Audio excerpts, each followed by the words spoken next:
uşak olup düşmedim. Allah'tan dedi düşürdü canım.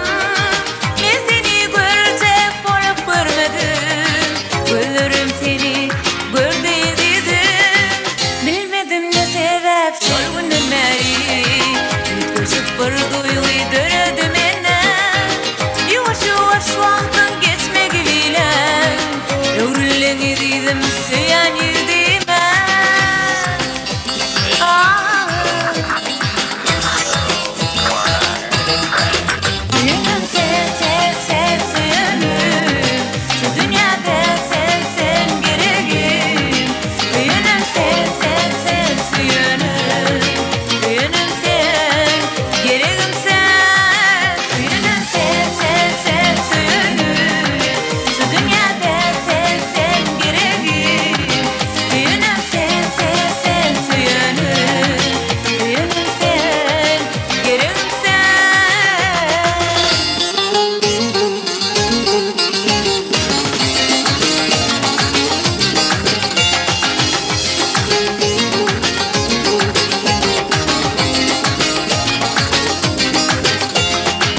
Yigitlerin içinde saylanın bir yan, olur sen yanımda yönük edesan.